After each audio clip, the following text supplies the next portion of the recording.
Muy buenas noches con todos los participantes. Hemos aperturado nuestra aula virtual. Mientras esperamos que el resto de participantes siga ingresando desde la sala de espera virtual, por favor, tomar en cuenta estas recomendaciones que estamos presentando. Trate de conectarse a una red Wi-Fi estable, así su señal será de mejor calidad.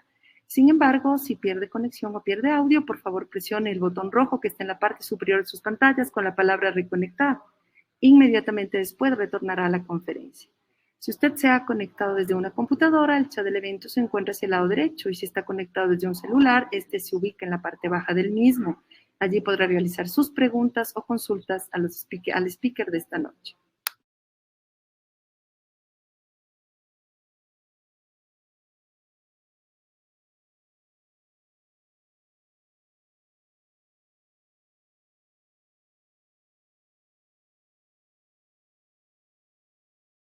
Con mucho gusto voy a presentar a la moderadora de esta noche. Es la doctora Johanna Sebo. La doctora Sebo, médico infectólogo, pediatra, asociado en el Hospital Metropolitano, Hospital de Solca Núcleo Quito, Hospital de los Valles de Quito, Hospital Axis Quito, Ecuador. Es profesor de la Cátedra de Infectología Pediátrica del Posgrado de Pediatría de la Universidad Central del Ecuador, colaboradora del Programa de Prevención y Control de Infecciones del St. Jude Children's Hospital Research y miembro de la red principal auspiciado por el Hospital St. Jude. Prevencionista e infectólogos para cáncer infantil en América Latina. Es la actual presidenta de la Sociedad Ecuatoriana de Pediatría, Filial Pichincha, miembro de la Sociedad Latinoamericana de Infectología Pediátrica. Doctora Johanna, buenas noches, bienvenida. Buenas noches, muchas gracias a todos por estar en esta conferencia. Es un gusto para la Sociedad Ecuatoriana de Pediatría iniciar nuevamente este módulo de educación continua que queremos siempre sea lo mejor para nuestros miembros y para la sociedad en general. Seguimos contando en esta ocasión con el Laboratorio Zaval, que hace posible también estas presentaciones, y por supuesto nos hemos esmerado en mantener un alto nivel científico y académico en cada una de las charlas. Para mí siempre es un gusto y un honor presentar a mi amiga Marta Avilés, que es infectóloga pediatra del Hospital Infantil Federico Gómez de México, jefa del Servicio de Infectología, encargada del programa de infecciones en trasplantes de progenitores hematopoyéticos del Hospital Infantil de México, candidata a doctora en ciencias, investigadora en ciencias médicas y académica numeraria de la Academia Mexicana de Pediatría. Muchas gracias, Marta, por aceptar nuestra invitación y por compartir con nosotros tus conocimientos. Adelante. Hola, Johanna. Buenas noches. Gracias a la Sociedad Ecuatoriana de Pediatría por invitarme a compartir con ustedes este tiempo. Y pues bueno, para seguir con la agenda, empezaré a compartir pantalla para que podamos dar inicio a la plática. Y ¿nos estamos viendo? Sí, doctora. Adelante, por favor. Sí, muy bien. Un poquito para que estemos en la primera y listo. Aquí está. Bueno, pues me invitaron a que platicáramos del COVID, que aunque ya hemos hablado muchísimo de él, bueno, ¿qué hay de nuevo? Y mi objetivo es que podamos platicar un poquito qué novedades ha habido o qué otras cosas parece que pudiéramos empezar a saber o a esperar a futuro. Entonces, empezaremos con un marco muy general de la epidemiología y después iremos como pasando entre los cuadros clínicos que hemos tenido, el PIMS que es tan importante en pediatría y después otras condiciones también que son importantes en COVID y evidentemente algo de la vacunación. Entonces, siempre es importante ver cómo estamos actualmente y el domingo pasado, revisando los números del Johns Hopkins, estábamos viendo cómo está el mundo, ¿no? Y aquí uno puede ver cualquier país. Ecuador ustedes reportaban 43,000 en promedio casos por millón de habitantes, que eso corresponde como unos 800,000 casos a grosso modo. Y pues eso, digamos, para ponerlo un poco en contexto, podríamos ver cómo hemos ido. Y esta gráfica me gusta porque podemos ver que somos muy hermanos hasta en los brotes y en los picos de la pandemia. Y aquí se puede ver pues cómo nos pegó, a nosotros fue la cuarta hora, ¿verdad? Y que tanto hubo este pico con ustedes como nosotros y realmente este pico pues fue un pico mundial, ¿verdad? Sabemos que Omicron vino con todo, con una alta contagiosidad y solamente por mencionar números y por ver realmente todos los países en todo el mundo tuvieron este alto incremento de casos de COVID, que afortunadamente no tuvieron una mortalidad tan alta como en los primeros casos.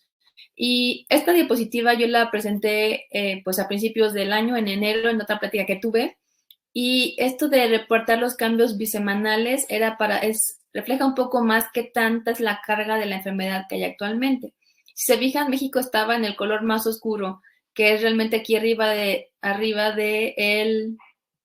estoy buscando mi puntero aquí, arriba de más del 100%, estábamos en el 100% 90% de incremento de casos en comparación con las 2 semanas previas. Y si la vemos, así estamos ahora. México está en azul, ha bajado. ¿Y cómo está Ecuador? Bueno, ustedes también, lo que podemos ver, digo, yo no entré a ver cómo estaban ustedes hace un mes, pero obviamente, como vimos, estaban con un incremento probablemente del doble o del triple de casos que tenían previamente de COVID. Y bueno, ahorita para el domingo igual ustedes han bajado el 50% en comparación de lo que tenían hace 2 semanas. Y México pues bajó el 40% y vemos que en general todo el mundo se está, por así decirlo, apagando o bajando la intensidad que tiene de casos de COVID.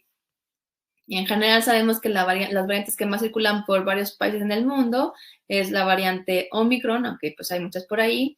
Y Ecuador, ustedes también tienen sus reportes, pues como pueden ver prácticamente la gran mayoría de diciembre para acá, pues todo ha sido Omicron, aunque como en todos los países, pues también hay algunas pequeñas otras variantes que circulan de manera muy minoritaria. Después de haber visto pues lo que sabemos, que estamos finalmente dejando esta ola de Omicron y bajando la intensidad, sabemos que hubo manifestaciones que cambiaron o que variaron con base en estas variantes. Estos eran los síntomas clásicos de COVID, que ya todos los conocemos, los sabemos, los vivimos, ¿no? Esta fiebre muy alta, tos, fatiga, y lo que era más relevante, la pérdida del olfato, la pérdida incluso del gusto, más todos los síntomas agregados. Pero también pudimos ver que conforme fueron cambiando las variantes, los síntomas fueron variando.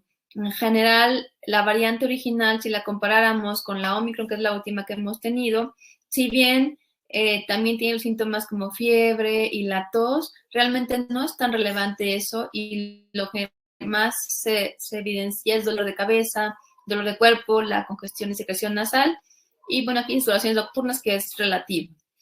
¿Qué pasa en la cuestión como en pediatría o qué más podemos mencionar? En general, los primeros reportes de los síntomas de Omicron se dieron pues en comparación con lo que reportó Sudáfrica y posteriormente Reino Unido. Y como pueden ver aquí, son síntomas más inespecíficos, menos intensos, y que pueden nuevamente semejar un poco esto que en algún punto se dijo que parecía una gripe. Y después, bueno, esto de la rinorrea, la cefalea, mialgias, que son en general leves en comparación con cómo se comportaban previamente, fatiga, estornudos, el dolor, o incluso muchos reportan que no es necesariamente dolor, sino como que al hablar había mucho picor en la garganta, anorexia y bueno, también confusión mental. En niños se reportaron datos similares. Son reportes de los datos clínicos del SOE COVID Studio, que es la base de datos de Reino Unido, digamos, es donde se mete toda la información, y realmente de ahí uno podría entrar y hacer como un reporte de datos, un reporte de complicaciones, un reporte de gente vacunada. Es como la base global nacional de datos del Reino Unido. Y ahí, pues lo que ellos reportan más frecuente como síntomas de Omicron en niños, pues es la fatiga, cefalea, dolor de garganta, rinorrea y estornudos. Como un cuadro más leve, nuevamente, que no se puede diferenciar de otra enfermedad respiratoria viral o incluso de influenza. Pero lo que también se empezó a ver en esta ola de Omicron es que había casos de COVID que se manifestaban como croup, ¿no? Que no era lo habitual y anteriormente con ninguna de las otras variantes se había visto, pero realmente ahora es posible que se vean casos de croup y que el agente causal sea el coronavirus, el SARS-CoV-2. También cuadros de bronquiolitis, es como algo que han reportado un poco más en esta ola, y una menor incidencia de síntomas gastrointestinales, que al principio de la pandemia vimos que era frecuente que los niños tuvieran síntomas gastrointestinales como la única manifestación o como parte del cuadro clínico. Realmente vemos ahora que no es tan frecuente en esta ola, en esta variante Omicron. Y solamente por traerles aquí un ejemplo de lo que se empieza a reportar la variante de Omicron. Este es un estudio preprint. Recordemos que preprint significa que es un estudio que ya fue sometido a una revista, pero que todavía no ha sido revisado por pares ni ha sido aceptado para publicación. Solamente es como te envío mi información para que la evalúen. Y lo que aquí podemos ver, pues fue una corte de Estados Unidos retrospectiva y compararon esta gran cantidad de casos de la variante Omicron contra la variante Delta. Esta era la base de datos muy grande, 79,000 pacientes, niños menores de 5 años de edad, y solamente sacaban estos subgrupos que tenían bien identificados con Omicron o con Delta. Y lo que ellos querían ver era qué pasaba en el primer evento que tenían de la enfermedad por COVID, sobre todo a menores de 5 años, porque sabemos que son la población que todavía en Estados Unidos no puede ser susceptible de vacunación, no está aprobada la vacuna en Estados Unidos en menores de 5 años, y entonces querían comparar qué pasaba. Entonces, lo que podemos ver es que con la variante Omicron, la visita al departamento de urgencias, o sea, la visita de urgencias fue 18% en comparación con 26% con Delta, es decir, prácticamente bajaba casi un 10% de incidencia de consulta de urgencias. La hospitalización también era menor, 1.0 en comparación con 3.1. El ingreso a terapias intensivas, 0.14 contra 0.4. Si bien sabemos que es poco frecuente que los niños requieran hospitalización en terapia intensiva, aún así hay una diferencia entre este número contra este número. Y nuevamente la ventilación mecánica, si hay menos hospitalizados, menos ingresos en terapia, pues también hay menos pacientes o niños que requieren ventilación. Entonces, bajaba 0.33 en comparación con 1.15%.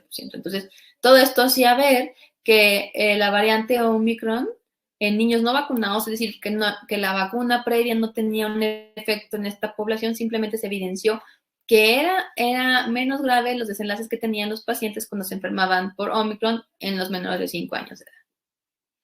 Y esto solamente fue como para un escenario de decir, bueno, Omicron, que es lo que estamos viviendo, los síntomas han cambiado, los síntomas son menos graves y también se empieza a ver evidencia de lo que de manera empírica vimos, no había tanto requerimiento de hospitalización. Después, pues, hablar de COVID en pediatría, invariablemente tenemos que hablar del PIMS, del síndrome inflamatorio multisistémico pediátrico asociado a COVID. Y aquí, pues empezaron, ¿no? Ustedes también escucharon, vieron, vivimos todos estos pequeños primeros reportes de casos de niños que tenían lesiones cutáneas y que parecía que tenían Kawasaki, pero que no cumplían los criterios de Kawasaki, y entonces se empezó a reconocer esta entidad que se asociaba posterior a haber presentado COVID, generalmente entre 2 a 6 semanas posteriores a COVID. Actualmente sabemos que incluso un periodo más corto puede ser, digamos, presente 10 días previos, incluso para que puedas tener un PIMS asociado a COVID. Y entonces, bueno, fuimos conociendo y aprendiendo. Realmente esta enfermedad o este síndrome hace 2 años no existía. Y ahora, pues, con el COVID lo hemos identificado muy bien.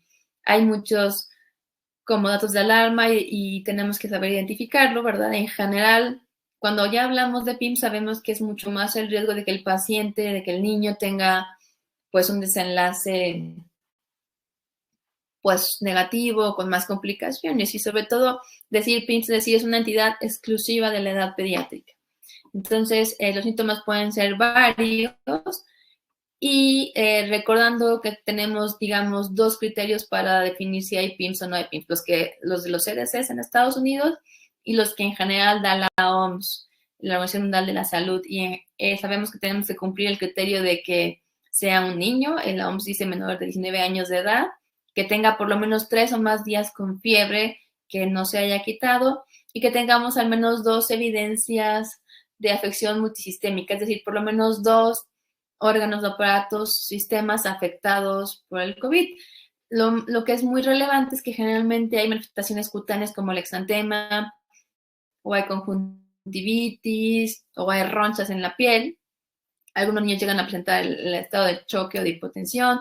Puede haber disfunción cardiológica en un espectro muy amplio de manifestaciones, alteraciones en los tiempos de coagulación, en general coagulopatía, síntomas gastrointestinales como la diarrea y el vómito, o incluso dolor abdominal. Algunos de esos casos también recordaremos que parecía que llegaban como apendicitis, y realmente cuando entraban al quirófano eran apéndices blancas y teníamos realmente que era el PIMS. También evidentemente tiene que haber marcadores elevados de inflamación. Hay un perfil muy amplio de laboratorios que se solicitan, no tenemos que tener otra causa plausible que sea lo que esté desencadenando esta respuesta inflamatoria exacerbada. Y evidentemente evidencia de infección por SARS-CoV-2. Anteriormente, como decíamos, solamente teníamos que decir que era antecedente, que ya habían pasado y que teníamos tal vez serología o que había algún contacto conocido como COVID. Pero actualmente, incluso si tuvieras en ese momento el paciente una prueba de PCR, una prueba de antígeno positivo, con eso bastaría para decir que es PIMS. Es decir, podría estar concurrentemente la enfermedad COVID-19 y el PIMS, aunque evidentemente es lo más infrecuente. Y solo por recordar, el diferencial más importante entre el PIMS y el Kawasaki, pues tenemos estas cuestiones de que el PIMS se presenta más frecuentemente en niños más grandes, de escolares, incluso adolescentes, cuando sabemos que Kawasaki es en niños más pequeños. Los síntomas gastrointestinales que eran muy significativos y muy relevantes en PIMS también, en Kawasaki casi no están presentes. Y prácticamente todo el demás espectro de manifestaciones parece ser como más intenso, como más marcado. Los laboratorios de inflamación son muchísimo más elevados en comparación con lo que se podría ver en Kawasaki, o incluso que en Kawasaki puede ser que no los tengamos todos o tengamos tanta elevación. Y tal vez lo novedoso del PIMS, que es lo que quería como compartirles, es esta publicación que salió en el Morbidity and Mortality Weekly Report. Y aquí es una publicación del mes pasado en el que se evaluó la efectividad que tenía las vacunas de RNA mensajero, particularmente la de Pfizer, contra desarrollar síndrome inflamatorio multisistémico pediátrico en escolares en Estados Unidos. Y esto es porque evidentemente impacta no solamente en prevenir la enfermedad, sino sabemos que también es muy importante en los niños la cuestión del PIMS. Entonces se hizo este estudio que fue de casos y controles con prueba negativa. Fueron 24 hospitales pediátricos, solamente tomaron a los adolescentes de 12 a 18 años de edad, y esto es porque al momento, el tiempo en el que captaron la información, todavía no todos los niños de 5 a 12 años estaban ya vacunados por el tiempo que tenían. Entonces quisieron hacer homogénea esta población y pues tomaron solamente de 12 a 18 años, que fue como de las primeras dos grupos de población que hay, de población pediátrica que tomaron como para vacunar.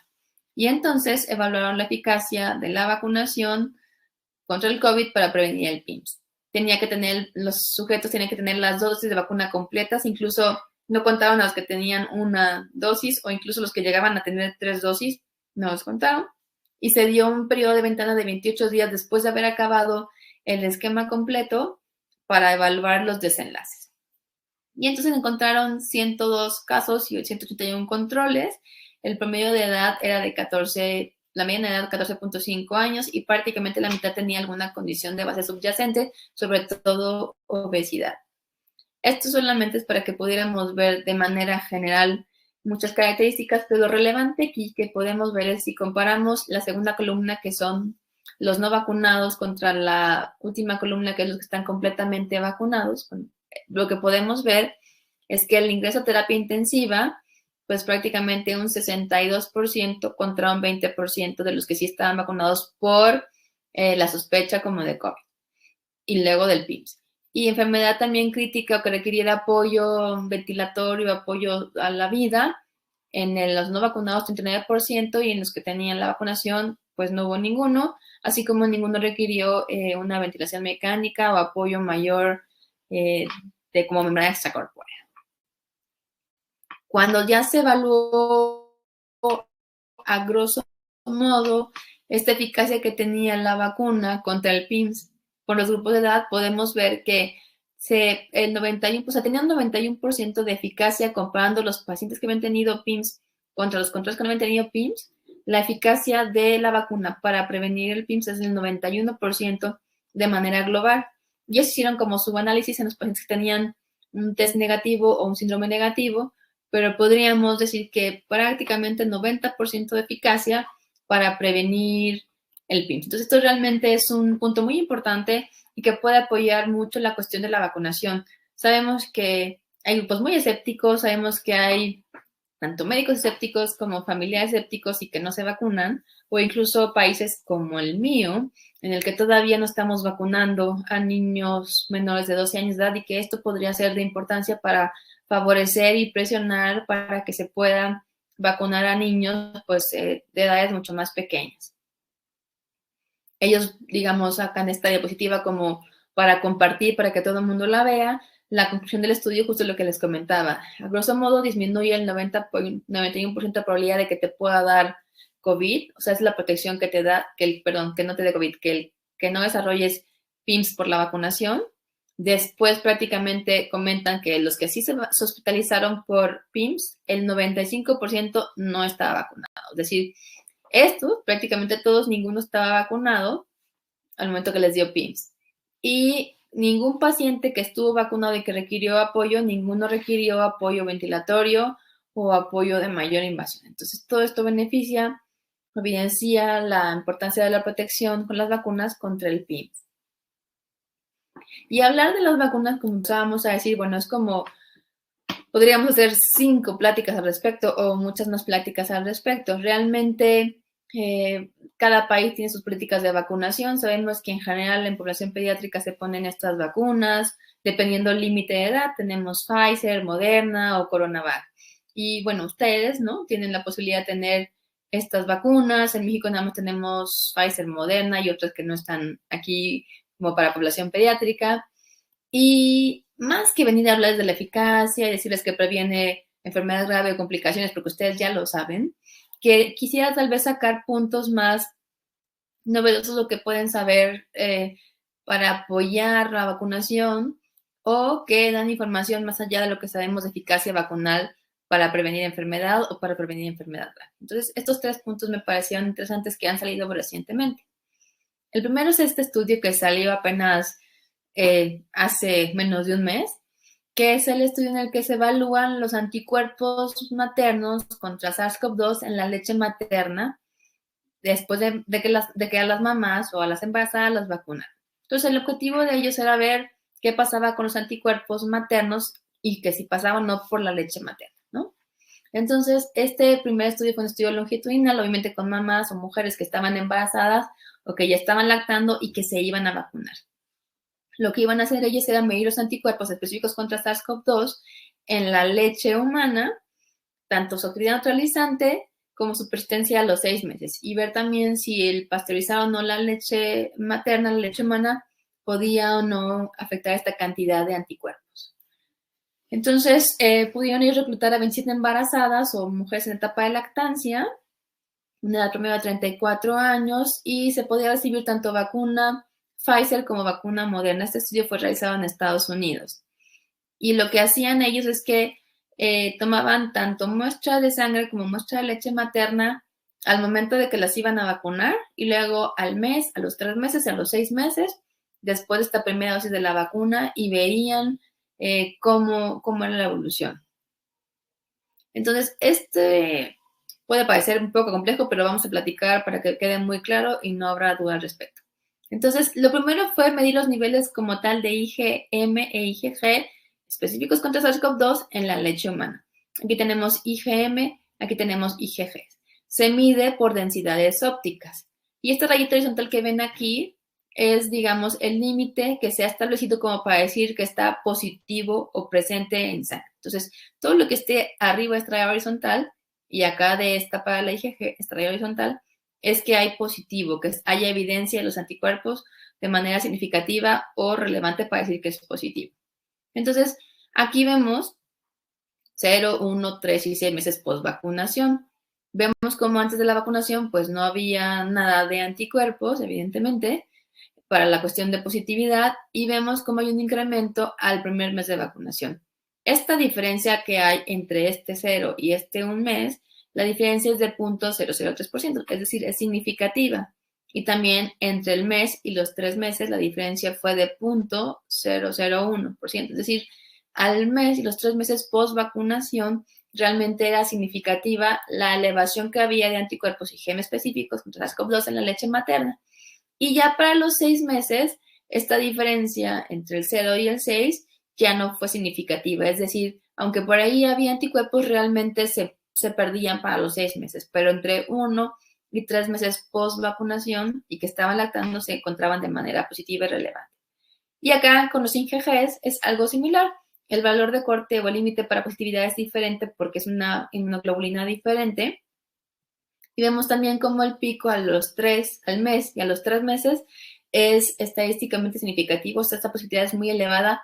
Y también a los 6 meses, la IgG tuvo una evidencia, una P de 0.0005, la diferencia entre el mes 0 y el mes 6, que significa que sigue habiendo de manera importante, significativa, persistencia de IgGs en la leche materna, en la leche humana, contra SARS-CoV-2, ¿no? O sea, puede ser que los IgMs desaparezcan, también tiene que ver incluso con la vida media que tiene una IgM, que sabemos que es de unos cuantos meses y a los 6 meses ya no hay, y que las IgG son de por vida, y entonces esto lo documenta muy bien.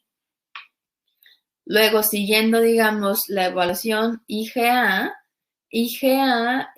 también vemos que entre el mes 0, 1 y 6 hay una relevancia, hay una significativa este incremento de IgA de manera importante. Y la IgA también para los 6 meses ya empieza a bajar mucho, ya, digamos, la P no es significativa. Hay una reducción, aunque pues por ahí todavía, digamos, queda para que se pueda ver algo, ¿no? Lo que aquí es importante como aclarar es que solamente el 50% a un mes y el 26% a 3 meses de las muestras que tenían leche humana fueron positivas a IgA. Es decir, esta evaluación de incremento de anticuerpos IgA fue prácticamente en una población más pequeña que la población general que se pudo evaluar para IgMs o para IgGs. Y del lado derecho está la actividad neutralizante, es decir, la capacidad que tiene este suero como para inhibir la replicación viral en un modelo, pues, in vitro. Y lo que se puede ver aquí, igual nuevamente la raya horizontal es el valor límite para positividad, y podemos ver como al mes, que los 3 meses hay una actividad neutralizante relevante, positiva, significativa en la leche materna, y ya a los 6 meses se pierde esta actividad neutralizante. Y, digamos, también se evaluó la actividad neutralizante en la leche pasteurizada, es decir, porque a veces hay mamás que donan leche y la leche tiene que pasteurizar para darse a otro niño. Entonces, esto es antes de la pasteurización y después de la pasteurización. Y lo que se vio es que la pasteurización no afecta la cantidad o la de actividad neutralizante que tenía la leche materna contra los modelos in vitro de SARS-CoV-2. Por lo tanto, la leche a los 3 meses de post-vacunación tiene una actividad neutralizante positiva y la pasteurización no afecta esta actividad. Finalmente, solo para hablar de este estudio un poquito más, esta correlación que hay entre las IgG séricas de SARS-CoV-2, que es la raya horizontal, el eje de las X, contra las IgGs que tenemos o IgAs que tenemos en la leche materna específicas para SARS-CoV-2. Y vemos cómo hay una correlación lineal, vemos cómo se ve como una rayita que va subiendo, que va como en diagonal, que todos los puntos van más o menos acomodándose para ahí. Y lo que esto significa es que sí hay una correlación positiva entre que la cantidad que teníamos de las IgG séricas o las IgA séricas con las que tenemos en la leche materna, que obviamente evidencia pues que así como van subiendo en sangre, suben en la leche, y como bajan en sangre, bajan en la leche.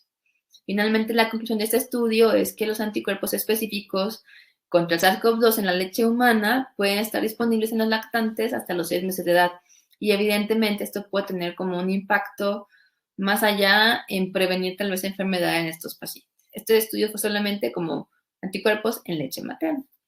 Y después, este estudio salió apenas hace 2 días, también en el MMWR, y ahora sí ya se estudia o se evalúa la efectividad que tiene la vacunación materna contra el COVID para que los menores de 6 meses se hospitalicen, pues obviamente por COVID, ¿no? También fue un estudio en Estados Unidos, y este estudio, digamos, se llama así Red Overcoming, e incluyó a 20 hospitales en Estados Unidos. Hicieron un estudio de casos y controles con prueba negativa. Con prueba negativa es que se aseguraban por prueba que los controles no tenían la enfermedad. Porque a veces uno dice casos y controles y sé cuál es mi caso y cuál es mi control, pero a mi control no le hago una prueba. En este caso, los controles sí los hacían una prueba para estar seguros que realmente eran negativos. Y ellos esto lo hicieron del julio de 2021 a enero de 2022, y justo querían evaluar esta eficacia de un esquema completo, que completo son dosis de vacuna, de RNA mensajero, en este caso podría ser tanto Pfizer como Moderna, contra, bueno, que las habían tenido durante el embarazo, contra hospitalización de sus lactantes y que fue esta hospitalización, pues por COVID, evidentemente. Entonces, se incluyeron casi 380 pacientes bebés hospitalizados que tenían menos de 6 meses de edad, y de aquí se encontraron los casos y los controles. La mediana de edad fue de 2 meses de edad, el 21% tenía por lo menos una condición subyacente o de base, y un 22% de estos bebés eran prematuros.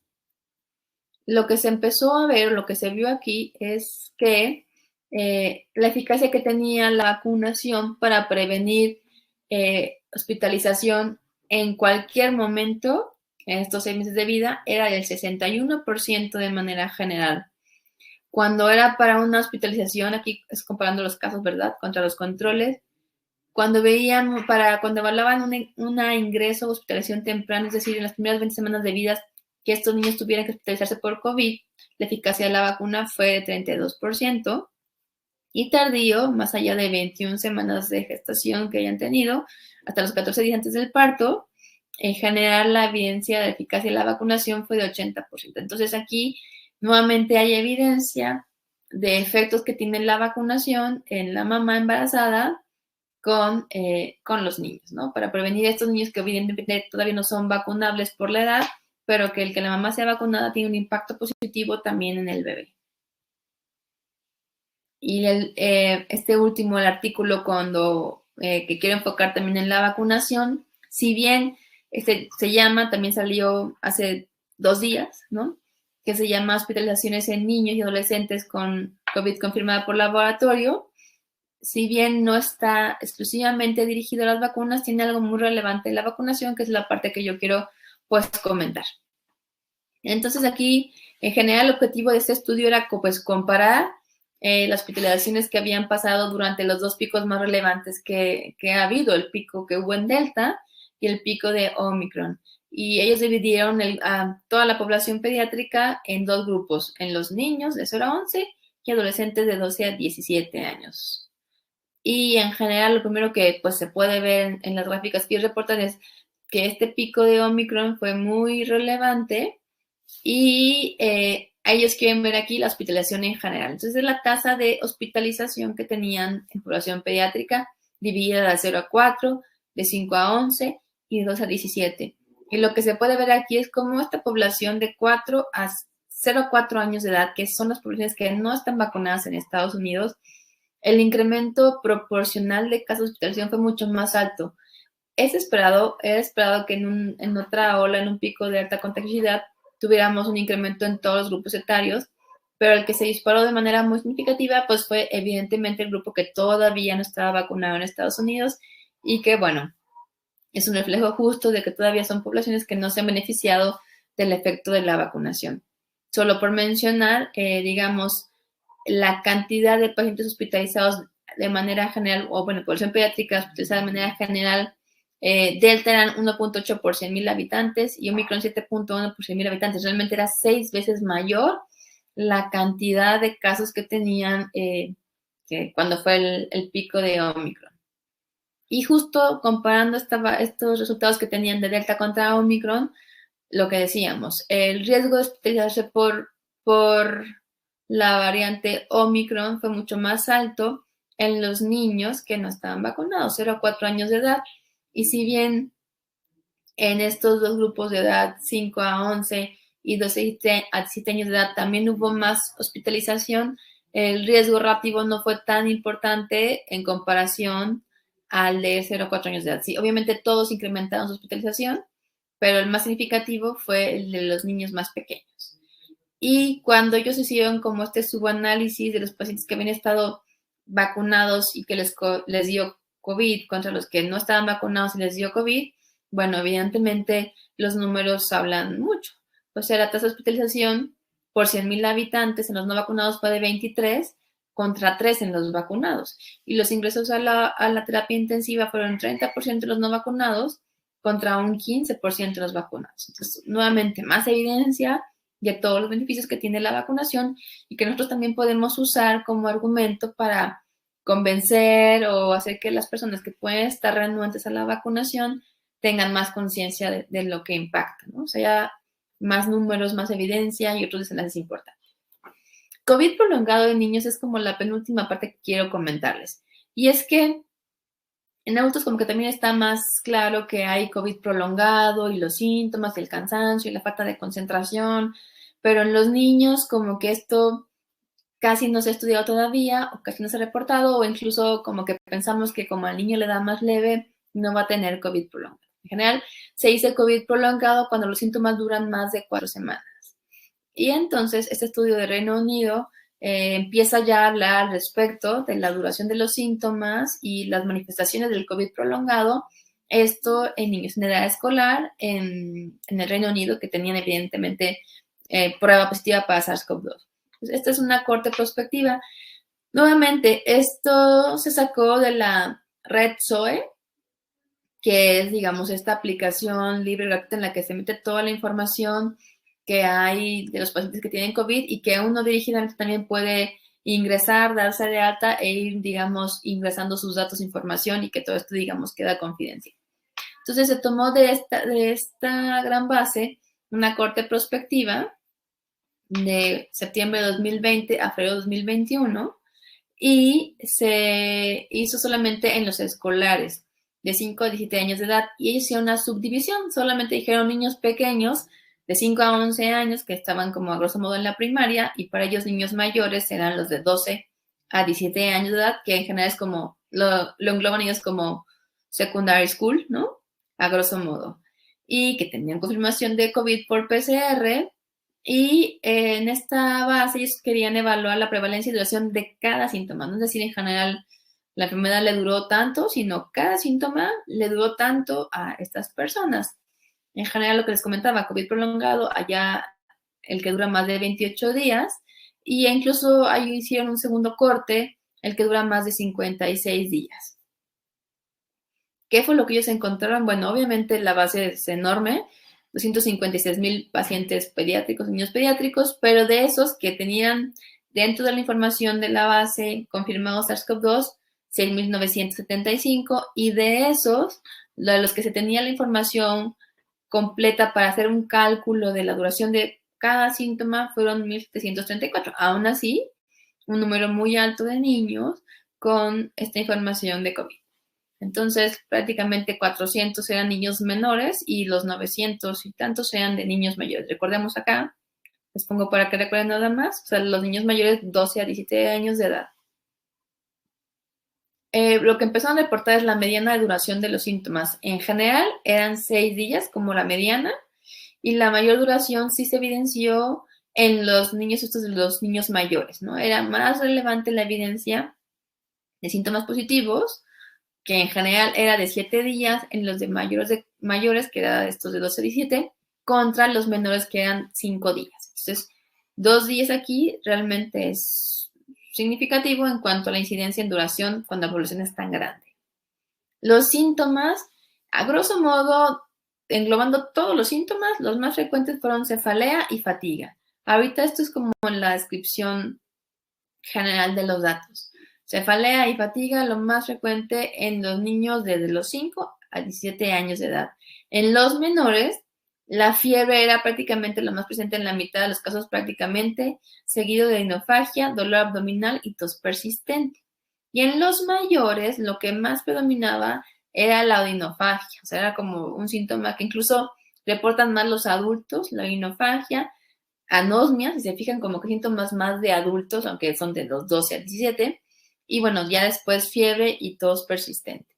Y aquí están divididos, los azules son los niños más viejos o mayores que están aquí, y los en rojo o rosa son los niños más jóvenes. Cuando separaron particularmente así los síntomas de COVID prolongado, un porcentaje afortunadamente bajo de toda la población que habíamos comentado tuvo COVID prolongado, 4.4% tuvo el COVID de más de 28 días y solamente 1.8% tuvo el COVID más allá de 56 días. La media de síntomas aún así fue de 6 síntomas, es decir, En la primera semana, los que tenían COVID prolongado al menos tenían, la mediana eran 6 síntomas, desde 4 a 8.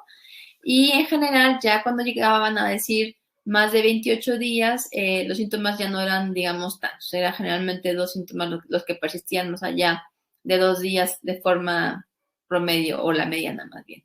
¿Cuáles eran los síntomas que predominaban? Pues fatiga, muy similar a los adultos, y cefalea. Pero bueno, decir cefalea que le ha durado a un niño más de 28 días, pues realmente es algo muy importante que puede mermar la calidad de vida de un paciente. También la anosmia y la odinofagia. Y en los niños que tuvieron COVID prolongado, y bueno, aquí también quiero mencionar, la mayoría de los que tuvieron el COVID a los 28 días, la mayoría eran ya niños mayores de 12 a 17 años de edad, que tenían ya más síntomas, como decíamos, de adultos.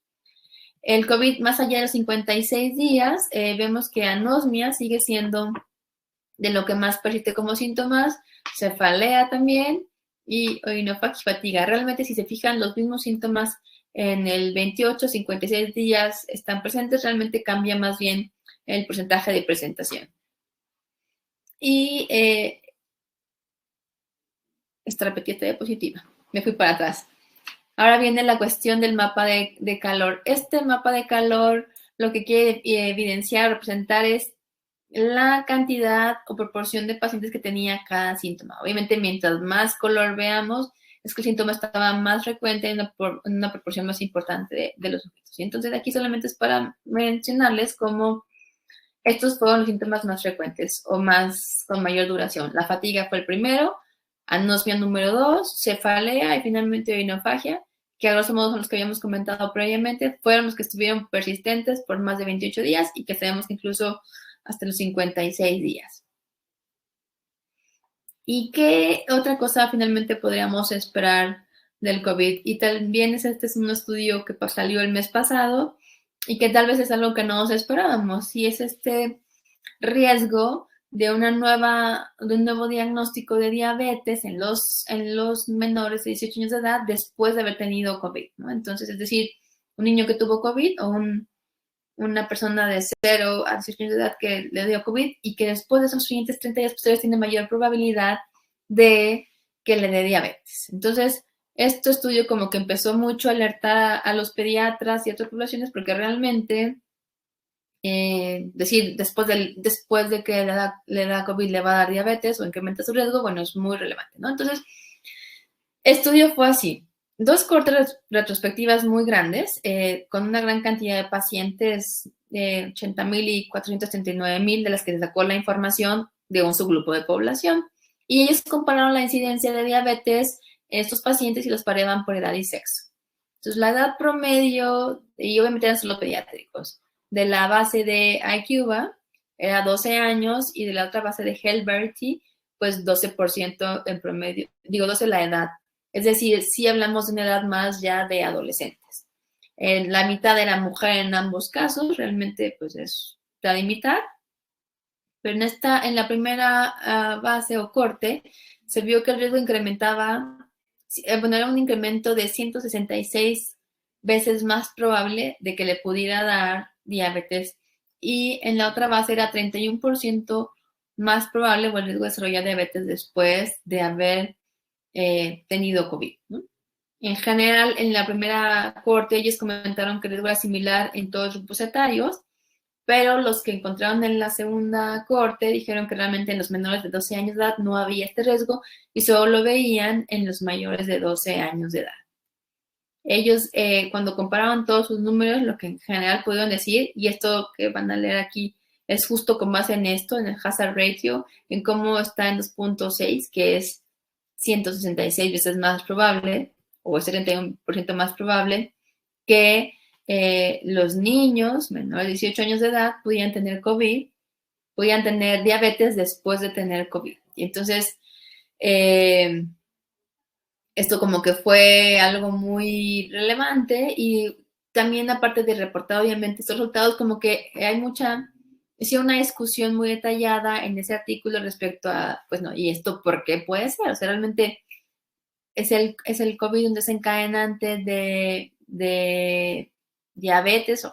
Entonces, en general, se mencionan varias cuestiones. La primera es que se ha visto que sí como las células pancreáticas tienen receptores ECA2, que sabemos que es la célula blanco del COVID, pues bueno, justo este es el que sea en el mismo receptor esté ahí presente también, pues favorece que pueda haber un ataque a las células pancreáticas cuando se da la enfermedad. Otro punto muy importante es que cuando se da esta hiperglucemia de estrés, cuando está la enfermedad aguda, cuando está toda esta tormenta de citocinas, justamente nos causa un desequilibrio, una alteración en la glucosa. También ellos lo que pueden decir es que eran pacientes que estaban ya como, que eran prediabéticos, que no se habían documentado y que en un momento determinado, digamos, esta enfermedad de COVID fue lo que precipitó, les dio el empujoncito para que ya presentaran o manifestaran la diabetes justo por estos dos momentos o estas dos condiciones previas, pero que ya había una condición de prediabetes. Y esto se menciona porque se sabe que en Estados Unidos 1 de cada 5 adolescentes está en una condición de prediabetes. Entonces, como que el COVID les da el empujoncito para que desarrollen la diabetes. También ellos, bueno, aquí lo ponen más como en tela de juicio, el que algunos pacientes que se hospitalizan son manejados con esteroide y que eso también podría favorecer la diabetes, aunque también mencionan que solamente de todas estas diabetes que eran diabetes tipo 1 y tipo 2, que solamente 1.5-2.2% fueron diabetes inducidas por fármacos, lo cual hace pensar que no es realmente muy, muy elevado el punto de decir que se desarrolla esta diabetes por el uso de esteroides. Y finalmente, pues también ellos postulan que la pandemia no tiene a todos encerrados sin hacer ejercicio. Hay muchas personas que han incrementado su masa corporal, han tenido sobrepeso o obesidad, y que eso de manera indirecta incrementa el riesgo de generar diabetes. Entonces, todas estas explicaciones son las que se dan para decir que puede haber mayor riesgo de diabetes después de COVID. Y vemos que algunas son pues un poco tal vez menos frecuentes o indirectas, pero vemos que hay otras dos muy directas que sí pueden tener una relación de que me enfermo por COVID y me va a dañar para que yo pueda desencadenar diabetes. Este es como un primer estudio reportado. Realmente vamos a tener que seguir viendo qué pasa, pero sí, en definitiva, es un punto de alarma, de vigilancia. La verdad desconozco cómo están en Ecuador, pero en México tenemos mucha obesidad en los niños escolares y adolescentes, y entonces también puede ser que esto sea algo muy importante en nuestra población porque están en riesgo de poder tener COVID y después desarrollar diabetes. Finalmente, lo que viene o qué va a pasar, pues no lo sabemos, ¿verdad? Y aquí nada más quiero pues comentar la teoría que dice el doctor Alejandro Macías. El doctor Alejandro Macías es un infectólogo muy conocido en México y probablemente también en algunos países en Latinoamérica. Y él siempre ha sido muy cauto y muy correcto, digamos, juicioso cuando da sus comentarios respecto a COVID. Él fue quien nos guió durante la pandemia en el 2009, la pandemia de influenza. Y bueno, tiene mucha experiencia. Pues él dice que con base en esto que hubo cuando se vio el pico de Omicron en Sudáfrica y cómo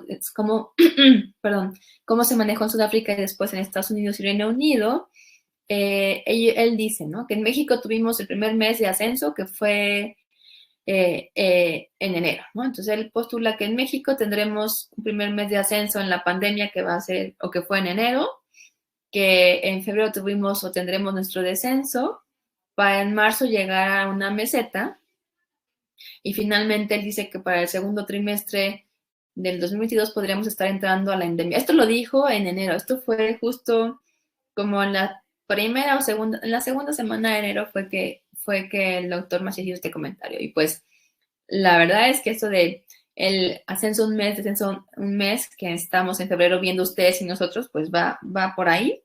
Esperemos justo que en marzo entremos a meseta. Y bueno, no sabemos qué va a pasar porque, bueno, puede haber más variantes y nadie sabe qué va a pasar, pero puede ser que esta infección tan masiva que hubo de tanta persona en todo el mundo pueda hacer que este virus se vuelva ya más endémico, y eso puede hacer que la pandemia, pues tal vez disminuya muchísimo de intensidad, o incluso hay quien dice que puede ya, digamos, cambiaríamos de pandemia a endemia y eso le pondría fin a la pandemia. Y pues bueno, son teorías, son pensamientos de expertos y tendremos que ver qué nos depara este 22. Y bueno, eso es todo. Les agradezco mucho su atención. Muchísimas gracias, Marta. Creo que nos has despejado muchas inquietudes, muchos mitos. Ha sido un refresh de artículos de actualidad y creo que son ha sido muy puntual y te agradezco mucho. Gracias por compartirnos esto. Tengo algunas preguntas, algunas, como decía, ya nos contestaste durante tu charla, pero entre las más sobresalientes, hay una pregunta donde dicen si existe alguna asociación específica de alguna variante de SARS-CoV-2 con el COVID prolongado. No, pues yo creo que es una buena pregunta. Yo creo que es una buena pregunta, pero todavía no tenemos la respuesta a ella. La verdad es que el COVID prolongado se vio mucho, pues desde la variante Delta, yo diría, o sea, como que al principio, voy a ser muy, o sea, voy a feo, pero al principio hubo mucha mortalidad, o sea, mucha gente falleció por el COVID y como que la gente estaba más enfocada en sobrevivir, en aislarse, y como que con la variante de Delta empezamos a ver que ya había gente que mencionaba sistemas prolongados, incluso se siguieron viendo, y pues con Omicron tenemos poco tiempo todavía como para decir qué va a pasar, o sea, digamos, llevamos pues 2-3 meses con esta variante circulando como para decir si es más probable que esta también nos dé COVID prolongado o no. Y la respuesta es no lo sabemos y habrá que ver qué se va publicando. Gracias, Marta. Otra pregunta que también me pareció importante a propósito de que nos explicaste muy bien lo de la diabetes, que es algo que ha estado también preocupando mucho, es si una vez que se determina esta diabetes que evidentemente es gatillada por el COVID, ¿existe un tiempo específico de monitorizar para ver si eso va a ser algo permanente o no?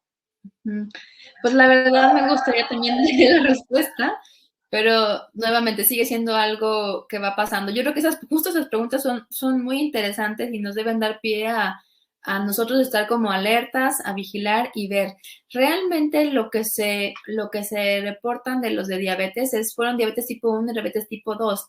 Y realmente sabemos que la diabetes no revierte, es decir, si yo me diagnostican con diabetes, si ya tuve ese desequilibrio en mi páncreas que ya simplemente no puedo metabolizar adecuadamente la glucosa, pues por así decirlo, ya se me descompuso el páncreas y ya no se puede recomponer. Pensaríamos que realmente esto ya es como, tienes una enfermedad que va a ser persistente, o sea, la diabetes no se cura, y si te dio diabetes, o digamos, con todas estas justo las respuestas a las posibilidades que decían, ya se descompensó mi páncreas, pues probablemente no vaya a y esperados de que, pues, que ya no hubiera una reversión de la enfermedad. Gracias, Marta. Otra pregunta es la presencia de hipoacusia o retinopatía en recién nacidos, si está relacionada o no con COVID. Yo no tengo esa evidencia, no sé si tú tienes. Ajá, yo tampoco, o sea, ha habido como series grandes de población pediátrica en general, no ubico ninguna serie grande neonatal, que sería como la en cuestión, pero hasta el momento nadie ha reportado como incremento de hipoacusia como asociada a COVID. Y realmente, digamos, cuando tenemos un neonato con hipoacusia o alteraciones cerebrales, sabemos que son virus que pueden dañar la organogénesis, ¿no? Y entonces aquí mucho entra el TORCH y el CMV, y toxoplasma, y son o virus o parásitos en general que tienen afección en la organogénesis, y entonces eso es lo que causa la sordera, la hipoacusia, daños cerebrales. Y el COVID, bueno, el SARS-CoV-2 no se ha demostrado que sea teratogénico o que sea capaz de hacer cambios en la mutagénesis. O sea, digamos, sí se puede enfermar un bebé durante el perinatal, puede haber una viremia incluso durante el embarazo, pero no se ha visto que esta viremia que sí puede llegar a haber en el embarazo y que puede llegar a pasar al bebé, sea capaz de alterar la organogénesis en un bebé. Y pues habrá que ver, ¿verdad? Pero de momento no hay nada reportado. Gracias, Marta. Otra pregunta es si en pacientes con enfermedades neurológicas como epilepsia, el COVID puede desencadenar más crisis. No que desencadena más crisis, sino que descompensa la enfermedad. Es decir, ese es otro buen comentario. Un paciente que ya está con una alteración neurológica, con epilepsia, con convulsiones, que está en tratamiento, sabemos que una de las principales causas que da la descompensación o otra vez el incremento de la crisis es una infección. Entonces, el COVID como una infección más puede desencadenar que haya más eventos de crisis convulsivas, que haya descompensación de su enfermedad de base, sí. Gracias, Marta. Y he dejado las dos últimas preguntas para el final, porque creo que es una situación importante, que es que de hecho fue una de las primeras preguntas que nos hicieron en la charla, es si hay fiabilidad o confiabilidad en las vacunas en los niños menores de 5 años y si es adecuada la vacunación de los niños de 3 a 4 años. Como tú sabes, en nuestro país hemos empezado a vacunar muy pronto. Empezamos la vacunación en septiembre de los niños menores de 12 años, luego ya en octubre ya empezamos a vacunar a los de 5 a 12 años y ahora en febrero se empezó la vacunación en los niños de 3 a 4 años y por supuesto esto ha causado mucha expectativa porque pues sabemos que los estudios están en fase 2 y 3 y siempre los niños son una población vulnerable y obviamente de mucho riesgo, no solo del niño en sí, sino del emocional de la familia. Entonces, ha habido algunos cuestionamientos, si bien es cierto, sabemos que estas vacunas son vacunas aprobadas por organismos como emergencia por la pandemia. Mi punto de vista es que se está vacunando con una vacuna inactiva, que es la de Sinovac, y las vacunas inactivadas, tenemos mucha experiencia con vacunas inactivadas y sabemos que estas vacunas son muy seguras. Tú nos has demostrado con estos resúmenes de los artículos, pues todos los beneficios de la vacunación y cómo los niños se han visto afectados últimamente justamente por el cambio de variante y por la exposición que han tenido ellos. Entonces, pienso que es muy bueno apoyar la vacunación. Sabemos que hay un mínimo riesgo, como en todas las vacunas, pero creemos que es prudente. ¿Cuál es tu punto de vista? Claro, esa es como muy buena pregunta y vaya, muy justificable, ¿verdad? Cada país tiene su propia política de vacunación y el momento en el que va tomando los pasos, ¿no? El que va tomando las decisiones. Supongo que ustedes, como la mayoría de los países de América Latina, pues miramos mucho a ver qué hace Estados Unidos, qué hace Canadá, como para decir, seguimos estos pasos, ¿no? Las vacunas de RNA mensajero, estas vacunas nuevas que han salido, ya han evidenciado mucho la seguridad que tienen. Recordemos que no estamos hablando ni siquiera del virus, ¿no? Ni muerto, simplemente es como un fragmento que se replica en otra, digamos, célula, y eso es lo que nos causa la vacunación y la efectividad. En particular, el momento o la situación de Ecuador, que están usando Sinovac, Coronavac como la vacunación de los más pequeños. Los estudios que hay reportados de fase 2 de seguridad y eficacia son de China principalmente. Ahora, como tú decías, las vacunas inactivadas llevan muchísimo tiempo, años, ¿no? Fueron las primeras vacunas que se usaron en muchas enfermedades y actualmente las seguimos usando en muchas enfermedades prevenibles de vacunación. Es decir, el caminito de cómo se hace y de cómo son seguras, porque simplemente es un agente muerto, lo sabemos muy bien y hemos probado su seguridad y su eficacia en muchas veces. ¿Qué tan eficaz? Puede ser tal vez lo que nos quede todavía en duda, pero de que son seguras, son seguras. O sea, la forma de hacerse es similar a las vacunas que le ponemos a todos los niños y no, digamos, no estamos preocupados pensando si la vacuna de polio inactivada le va a causar polio o no. O no estamos preocupados pensando, por ejemplo, que la vacuna de neumococo, que bueno, esta es conjugada, pero más o menos va similar. En el ejemplo, le va a causar un daño, no, porque estamos súper seguros de que no causan daño y de que sabemos que son efectivas, ¿no? Entonces, yo creo que sabiendo eso podemos estar muy seguros de fomentar y favorecer la vacunación a todo aquel que se pueda. La verdad es que yo los envidio, ¿no? O sea, quisiera que en México pudiéramos vacunar por lo menos los de arriba de 5 años de edad, pero como acá dicen que no les va tan mal y no son tantos, no los estamos vacunando, no somos muchos y tenemos que tener muchas vacunas, ¿verdad? Pero vaya, es una población que debería de vacunarse y con esa seguridad yo diría, está bien que se vacunen a los pacientes. El efecto idiosincrático de un paciente en cientos de miles que puede tener una reacción secundaria o alérgica, para nada es lo que va a pasar en la población general, ¿no? Entonces, ese riesgo muy remoto que hay con todas las vacunas que ponemos con todititas, es por mucho muy pequeño el beneficio que le podemos dar a la población pediátrica más pequeña y más vulnerable, y que ya vemos también toda, digamos, el mayor riesgo en el que están. Y sí, las vacunas son seguras. Qué tan eficaces es lo que todavía no sabemos, pero eso no quita que las pongamos. De acuerdo, de acuerdo. Hay otra pregunta sobre si los pacientes inmunocomprometidos, específicamente con cáncer, pueden cursar asintomáticos siendo positivos para COVID. Pues hay de todo.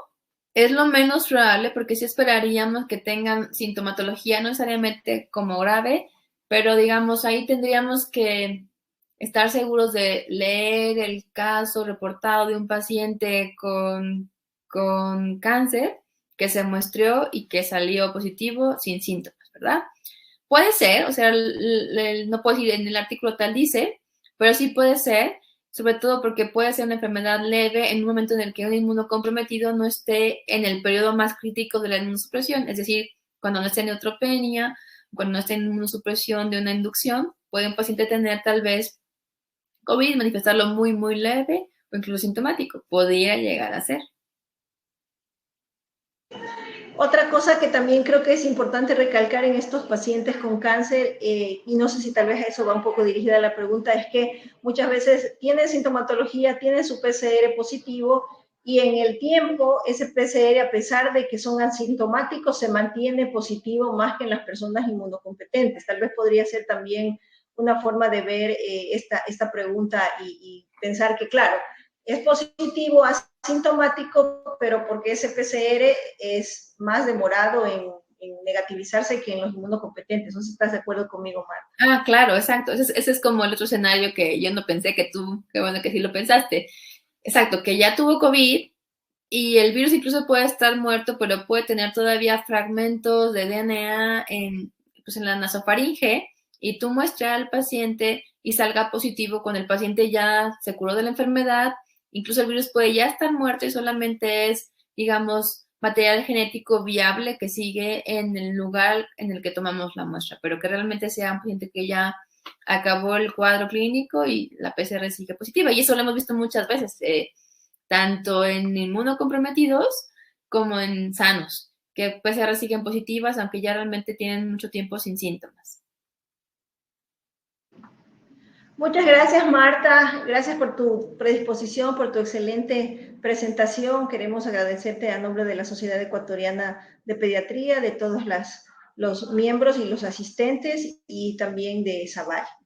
Un abrazo fuerte y esperamos volvernos a ver. Que pases bien. Gracias por la invitación. Gracias. Adiós.